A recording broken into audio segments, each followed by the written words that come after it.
All right, guys, it is an early edition of the Rattler vlog tonight. Episode 60, Vince Muñoz, men's basketball, joining us on the show today.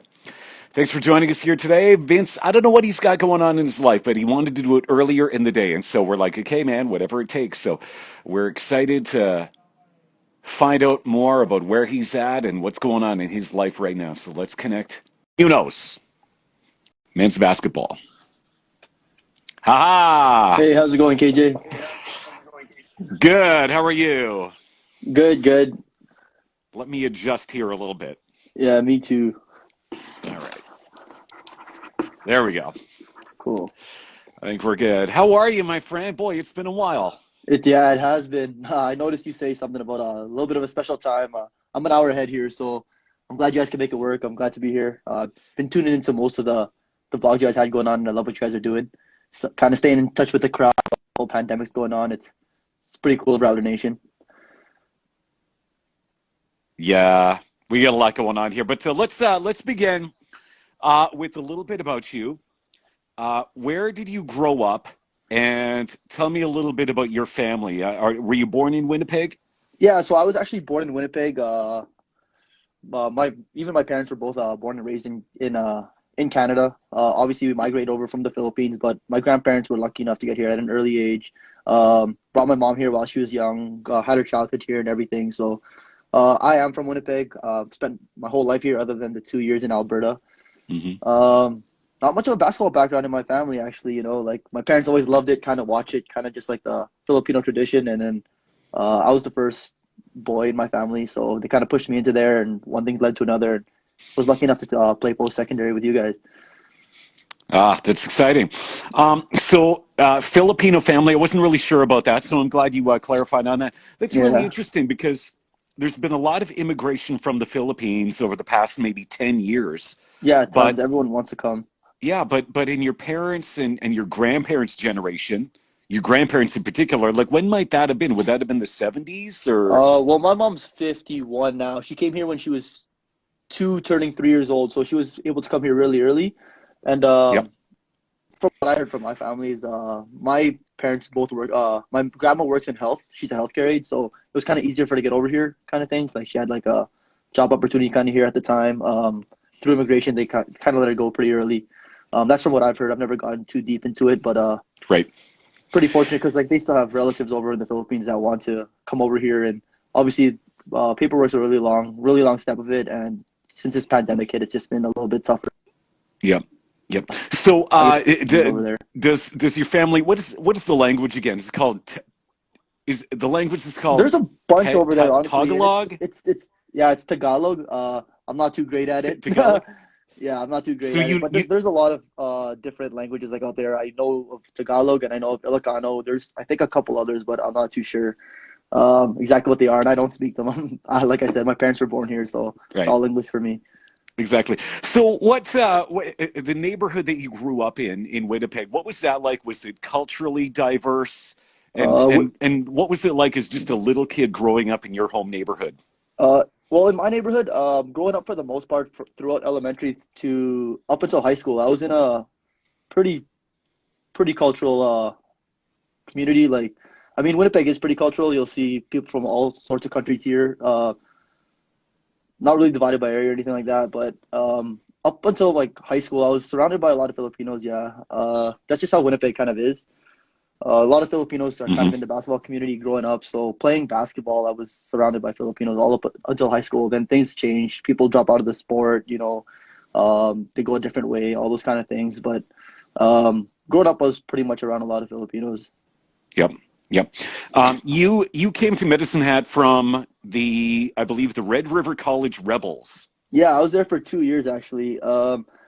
It was kind of strange because out of high school, I actually was talking to a couple schools in Alberta. So in my grade 12 year, there's a tournament here in Winnipeg called the Westman Classic, Hmm. and they have a high school tournament and a university tournament which university plays in University of Winnipeg, University of Manitoba, Brandon University usually, which are the three main CIS schools here in Manitoba.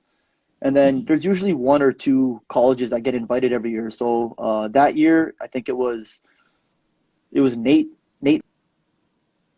K-12. So also a women's, I believe there's like a women's tournament going on as well. But during that tournament, there was a head coach from Olds College and a head coach from Keano College, which both actually reached out to me while I was in grade 12, or reached out to my coach. We kind of spoke very briefly about going out there and ID camps and all that kind of stuff. And it was pretty early in the season. This was kind of like in December, so you're kind of focused on your senior year kind of thing, not really what's going on after. It's like you're it's your kind of your farewell, right? Like it's your grade 12 year. This is all you've got. I've never won provincials or anything up until that point, or even in that at that point. So I was kind of focused on that. Kind of anything about college was kind of just, hey, let's push this till the end of the season. Let's get through this year with like my friends first. Yeah. And when that season came to end, obviously it was heartbreaking. Like I thought basketball was over for me. And my head coach, Stephen Tacky from Sturgeon Heights, actually sat me down and said, so like what's next kind of thing. Yeah, those two colleges speak to you before anyone in Winnipeg even spoke to me. So we sat down, kind of came up with a plan. And obviously I was a 17-year-old kid at the time. I kind of told my parents like, hey, coach thinks I can go and play post-secondary, you know, like it could kind of help pay for my tuition, all that kind of stuff. But Filipino parents kind of by the book, right? I was 17 years old. They didn't really like the idea of me moving away from home at such a young age, kind of away from them and all that kind of stuff. So they kind of put their foot down and said, hey, you're not leaving kind of thing. So I had to tell Keano and Oles I couldn't make their ID camps or anything like that. And then there were a couple colleges here that kind of reached out over the summer. I started going to their open gyms and everything like that. And I went to a couple of runs at Red River, went to a couple of runs at CMU, then ended up playing colleges here for my first 3 years. I played colleges here in Winnipeg. Mm-hmm. And then after my third year of college, I was really close with my coach at Red River. His name's Suk. He's really known in the province. Actually got offered the head coaching gig or some sort of athletic director gig at Keano after my first year, I believe, and he shut it down. Okay. So it was kind of talks about like, hey, if he goes to Keano, maybe I can tag along kind of thing, right? But very briefly talk, he shut it down, wanted to stay in Winnipeg. But from Red River transitioning to Medicine Hat was kind of strange because after my third year at Medicine Hat, there was a coach that actually came in from Ontario. His name was Thomas Corey. He was the head coach of Algoma University. And they were a CIS school. I think it was their second year in the CIS, moving up from the OUA. And my parents were saying, like, hey, I think we're losing here, Vince. CIS. Okay. Sorry, I think we had a little Wi-Fi glitch there, but we got you back here. Okay, so can you expand a little bit? Are we good now? Just waiting for the Wi-Fi to reconnect. I think we're good now. We're good. And Okay. so how did you finally make the connection with Medicine Hat College then? So I don't know if you got this, but the last thing I said was after my third year at Red River, there was a coach in Ontario that decided to fly me out over there. And they were a CIS school, and it was in the town of Sault Ste. Marie. So I kind of went there, pictured me living there for a couple of years, and I only had 2 years of eligibility left. And since they were a university, none of my classes transferred over. So I couldn't really, it wouldn't make sense for me to go there for 4 years and only play basketball for 2 years. It just didn't make sense to me. Mm-hmm. But my parents were really pushing it, and I said, hey, this doesn't make sense. Out of high school, you were kind of pushing me away from going to Alberta.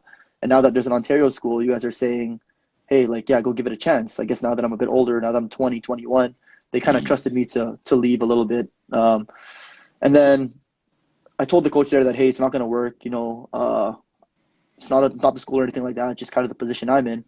But now that I kind of had the blessing from my parents saying hey, I can go away.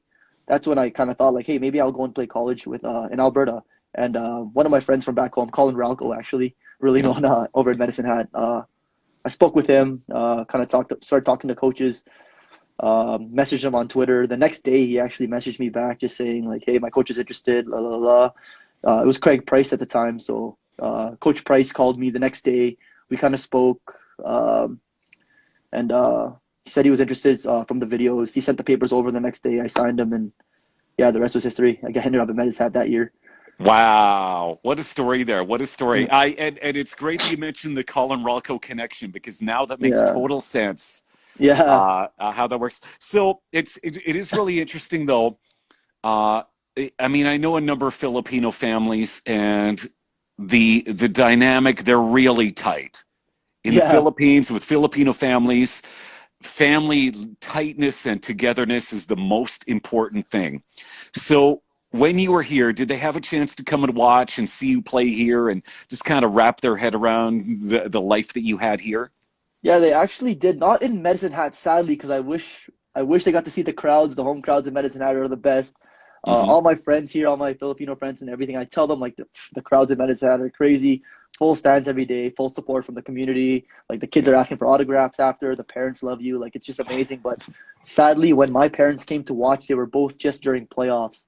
So my first year, that was in Olds College. So Olds was actually hosting, and they caught a flight to Calgary and then flew over to or yeah, caught a flight to Calgary, then drove to Olds, just to watch me there. That was my first year, and sadly we lost in the ACAC final to Nate by 2 points, and that was kind of sad. So, uh, but yeah, they were able to watch me out in Olds as well as my second year when we made it to the playoffs. It was hosted by Lethbridge. Yeah. So they did the same thing, caught a flight to Calgary, then flew over to Lethbridge and stayed the weekend there and got to watch that. So nothing to Medicine Hat, but they all got to meet most of my teammates. They got to meet Coach Rich a couple times, and yeah, sadly nothing in Medicine Hat. That would have been Ah, crazy. that's too bad. No. By the way, we've got Vince Munoz joining us a couple of seasons with the Rattlers. Of all the information that I tried to dig up about you to prepare for this, I can't believe it. None of the bios have your height listed or anything else. Yeah, How tall? How tall were you, or are you, um, I'm like probably when you played between here? 5'8", 5'9" on a good day. I think I bought coach's lunch just to list me at 5'11" or something like that. So I probably got So, caught so after the first between game and they had to erase it. so between you and Josh, you Oh, guys I'm were the tall. little I'm way guys on the way team, then, taller, way taller than Josh.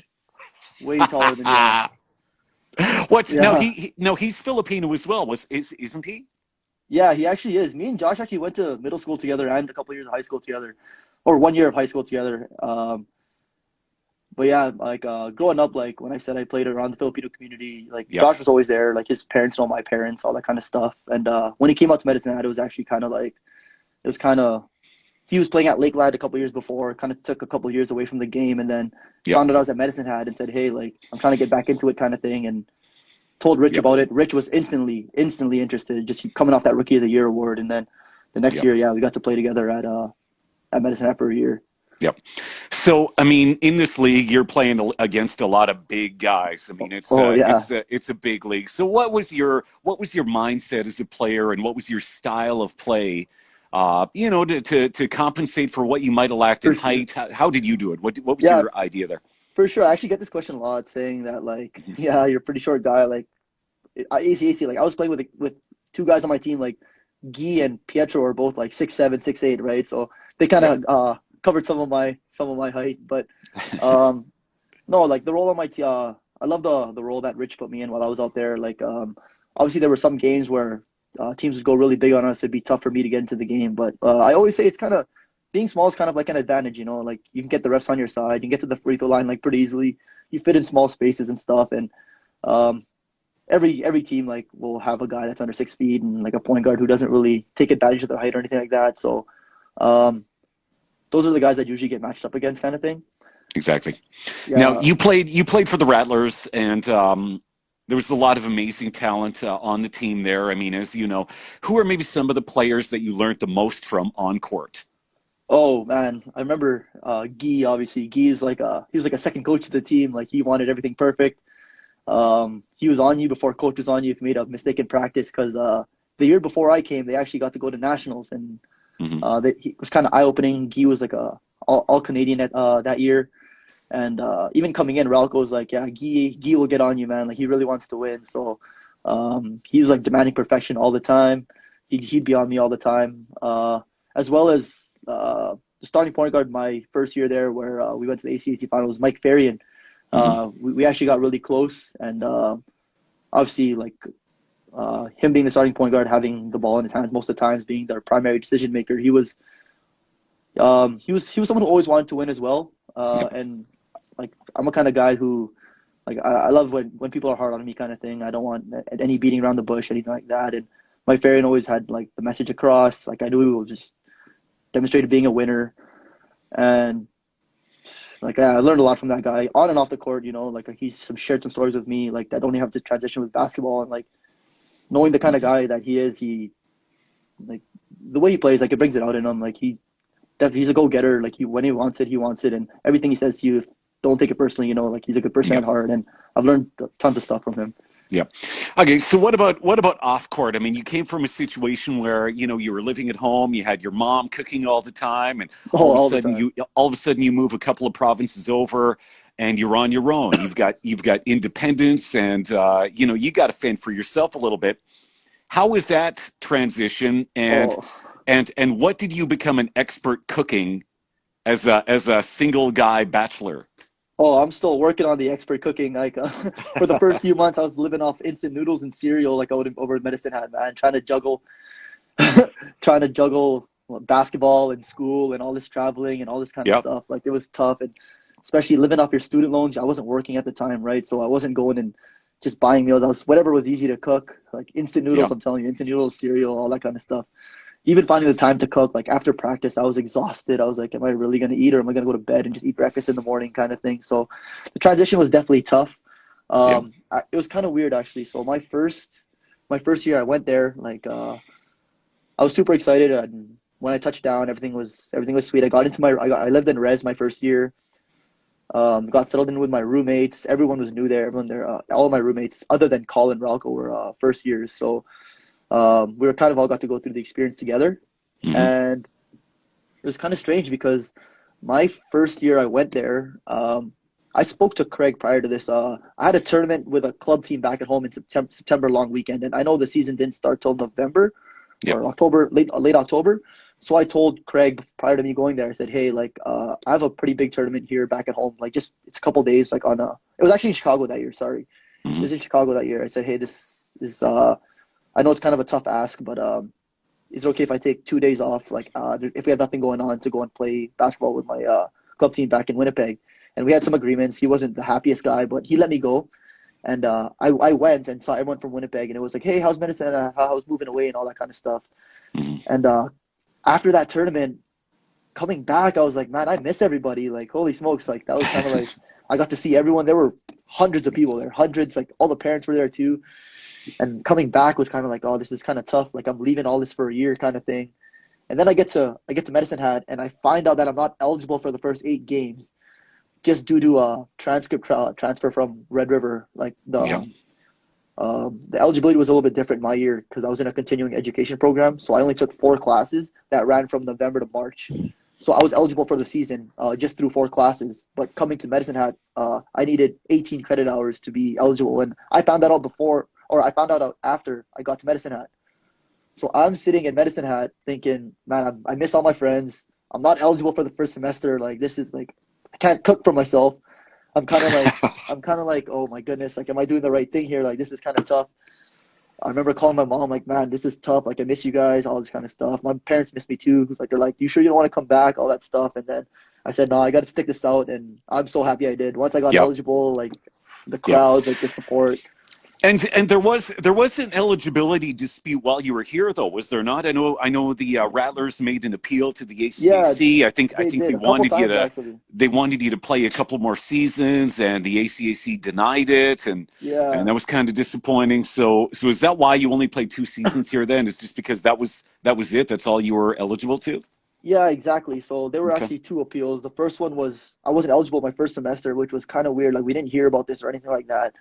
And it was kind of like in my opinion, I was kind of like unfair. I was thinking like because me and Colin were in my res thinking like how am I not eligible? It doesn't make sense. Like I moved away to not be eligible. Like what the Yep. heck's going on? And I remember I was saying like it's not my like Red River only required me to take this many classes. Like well like it's not my fault I didn't take more kind of thing. So that Yep. should transition into the ACAC. I didn't know that like I did what I had to do the year prior to be eligible for that year, you know. I wasn't thinking of the year ahead kind of thing. And I would have been eligible in Manitoba like the year after. But since Hmm. this offer came from ACAC, like I don't know. To me, it wasn't my fault. It's like it wasn't voluntary that I took that many hours. It's just what was required out of me from my for my program and for my college and for me to be eligible Yep. the year prior. So Colin's like, man, send an email to the director of ACAC. I think it was Bob Murray at the time. And I'm just like, what? So eager to play. I just go and send the email, all this kind of stuff. I send the email saying, hey, like, exactly what I told you. I was eligible the year before, all this kind of stuff. I'm waiting for the email. I wake up, no email yet. I have a morning shoot that day or something with Craig. And he's like, Vince, I need to talk to you. And I said, what's going on? And he's like, so you messaged the director of the ACAC. And I was like, yeah. And he's like, you can't be doing that, man. Like, everything has to be going through Ed, like, or everything has to be going through our director here, man. You can't just be sending emails like. And I was like, okay, well, sorry, I didn't know that's how it went, kind of thing, like all that kind of stuff. Yeah. And yeah, unfortunately, I wasn't eligible the first semester. And then near the end of my career, I remember I played a year of college here at in Winnipeg, and there was a player previous who's kind of in the same situation as me. He played in Winnipeg, or played MCAC, the college league in Winnipeg, and he played his during his fourth year. I think third or fourth year, he committed to University of Manitoba, so he was playing in the CIS. And after his fifth year, he made an appeal to the league saying like, hey, I played in the MCAC. There's no nationals, like it's a short season. I just want to make an appeal to have like one more year kind of thing. It was more in depth, but I kind of got his email he sent it to the director because he was able to play his sixth year. And if you guys know Stephen Jones, he played at there too with me for a year. He was in the same boat because we played a year together here in Winnipeg. And he said we kind of both did the same thing. Like, hey, we want to play our sixth year. And this player's name was Wyatt, was able to play his sixth year in CIS. Like, why can't we do that in Alberta kind of thing? And they kind of shut it down. They asked for a couple more follow-up stuff. It just wasn't looking good. And I was already at home. Like, I was already out of shape. I was like, if it's not meant to be. A lot of the guys were leaving. It was a brand new team they were bringing in too. So I just said, like, hey, like I probably got to get on with life instead of just living out in Alberta for 2 years.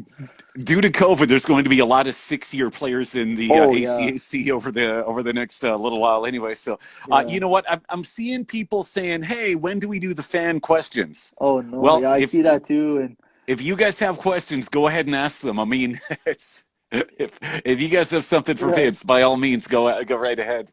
Oh, so talk a little bit about the career path right now. What are you doing? Are you still studying? Are you in a career now, or give us an update there? So what I did was actually, like I said, before I went to Algoma, I didn't commit there. Just the main thing was I couldn't find a program within 4 years. And I only had 2 years of eligibility. So coming to Medicine Hat was like, it was a college. I was thinking like, hey, I have 2 years here, like to my knowledge anyways, what can I finish kind of here? So the program I took was a 1 year certificate program, which I stretched over 2 years. And then I would have done the third year to get my diploma. But I only did the 2 years, and it was a computer-aided drafting and design program. When I got back, I worked a job a little bit kind of thing. It wasn't really for me. It was kind of half a drafting job, half a labor warehouse job. So I didn't really pursue anything like that. My biggest takeaway from Medicine Hat is pretty much just the basketball experience and the friends I've made, as well as right now my dad owns a business, so I'm pretty much just helping him run that. That's what I was doing prior to moving out to Medicine Hat as well. So, what type of business is that? So he does screen printing. So like any kind of like, there's a lot of Filipino leagues or a lot of basketball leagues, all that kind of stuff here in Winnipeg, and he takes care of a lot of making the jerseys. Say if schools need shirts, he makes a lot of shirts for the schools. Right now, masks are really popular. Keanu actually just made masks through us. We shipped them out like, I don't know, too long ago. But yeah, I remember being at work and there were a bunch of masks. There's like 1,000 masks being made, and I looked at the logo and it was Keanu, and I was like, oh man, you're like, well, get this out of here. We don't want this around here at all. I actually have a dark like place of heart for Keanu, honestly, even though they were one of the first schools to message me. Like, I know a couple guys who went there, super cool guys and everything, but just that year we lost in the finals, in the ACAC finals. We didn't get a national berth just because Keanu was hosting. So it's kind of like, oh my goodness, like. All right, we gotta wrap it up with Vince Muñoz here. Vince, would you mind doing me a favor? Is there a way that you can go to a room that's a little bit brighter so we can kind of see? Like, we got a lot of shadows here, and you're coming across really dark there. So we would just turn around. My lights are just off. I was gonna say turn around so we can see your face with that window, with that light shining through the window. Is that better? There you go. That's Okay. awesome. Good, good, good. All right. So, how about COVID in Winnipeg? I mean, that city for the past number of months used to be an example of low numbers, but now it's the opposite. What is going on in Yeah, Winnipeg it's. now? What's going on there based on what you're seeing? I wish I could tell you, man. Like, it is to me. It feels like there aren't really any restrictions, like anywhere. Like, I don't know how it is in Alberta, but I remember for the first few months, it was kind of like everyone stay home. Like, all the restaurants are closed, all the business are closed, like everything's closed. But right now, I feel like there's no restrictions really, other than you got to wear a mask. Like they say, there's max capacities at places, but if I'm to go out to eat, like as soon as I get to my table, I can take my mask off. Like Hmm. I play basketball like once a week, man, like with like 20 other people. There's no restrictions really, and it's the same group of 20 guys, right? That we've been doing since the pandemic started. So um, I'm trying to like if there's no newcomers coming in and all that, but yeah, I've seen the recent spike in numbers here in Winnipeg because for the first last couple of months before it was in Manitoba, but it was all like rural Manitoba, Hmm. nothing in the city. But yeah, I don't know what's going on here. I heard we're gonna go into lockdown right away. Just because of all the numbers, ICU beds are getting like pretty full over here, right? So Yeah. for me, I'm just gonna try to stay home for the most part. If I don't have to go out, I don't have to go out. But yeah, like for me, it feels like life's kind of normal. Like there's no restrictions or anything like that. People are going out. Like no one's really hesitating. But I mean, until the government puts some rules on us, no one's really gonna change the way they think, right?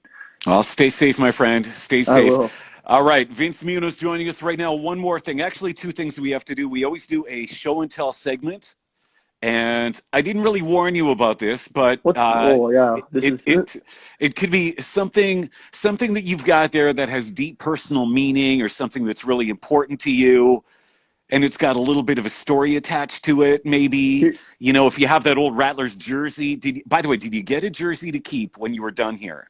no, I didn't. I actually saw like Abdi and Kirsten just got engaged, so congrats to them. And I saw Yeah. they had this big picture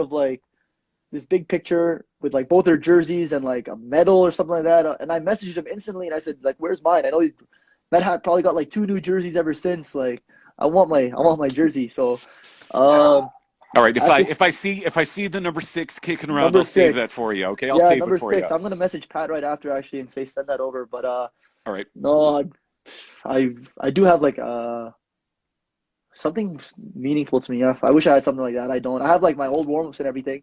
Okay. How about your shoe collection? I got like a couple shoes going on right now, but yeah, do you want to see Not them? okay, go ahead. Whatever, Uh, whatever it takes. Usually, when we talk to basketball guys, they've got like a whole closet full of them. So I can't yeah. believe you've only got two pair. Well, yeah. There's a shoe graveyard. There's a bunch of shoes that are ripped up and all that kind of stuff. But All maybe right, during my what are playing you years, what are yeah. you what are you wearing now in this men's basketball league that you're playing in? What are you wearing? Uh, um. Okay. Let me go grab my shoes. I'll be right back. All right, Vince Munoz, everyone. He wasn't ready for the show and tell. This is a lesson for everybody. Be ready for the show and tell when we throw it to you. And by the way, can this guy talk or what? He just doesn't stop. I had like 20 questions, and I think by the time all said and done, I might be able to get five in. It's all right though. That's a good problem to have. Oh, okay. I'm back. Yeah. Sorry, All right. I didn't have anything like more important. I didn't know there's a show and tell thing. Pat kind of set me up for this. I would have tried to think of something. But yeah, these are the shoes I'm wearing now. There's just the Kobe fours, obviously rest in peace. My dad got me these for Christmas last year, so I've been trying to keep them in shape. Not a lot of basketball to going on right now, anyways. Maybe once a week compared to 2 or 3 times a week like normal. So they had few months off, so they're still pretty good. Very But yeah, nice. these What size do you wear? size 10. That's it. Wow. Yeah, I might have some Good for shoes you. in my locker actually still there. So I'll try to find them. yeah, for sure. The and and I'm jersey's number serious. one. And I'm serious. If I see the number six and they're like getting rid of them or whatever, maybe selling them off, I'll make sure I grab that for you. Okay? Yeah, for sure. I really No, I will. appreciate that. All right, Vince Munoz joining us right now. Stay safe, my friend. All the best. Thank you for taking a little bit of time. And just so you know, you're always welcome here to come and enjoy a game at the Snake Pit. You can Oh, come and for sit at sure. the scorekeepers table with us or whatever it is you want to Sweet. do. You got Yeah, run of the place. Wherever you yeah. want to go, it's all yours. Perfect. Yeah, a couple guys from Winnipeg actually committed there for the season coming up or something like that. So Yeah, I Awesome. should. Yeah, I should be there. Okay, thanks, KJ. All right, take care. All Take right, care. there he goes, Vince Munoz, men's basketball, 2 seasons with the Rattlers. All right, there you go. We did have one scheduled for tonight. Unfortunately, Derek Timchina had to cancel, but we got him on next week. Next Rattler vlog is coming up on Monday. Bryce Henderson is going to be joining us from soccer. So there you go. On behalf of Vince, have a great rest of your day. Have an awesome weekend. We'll be back at you Monday right here on the Rattler vlog.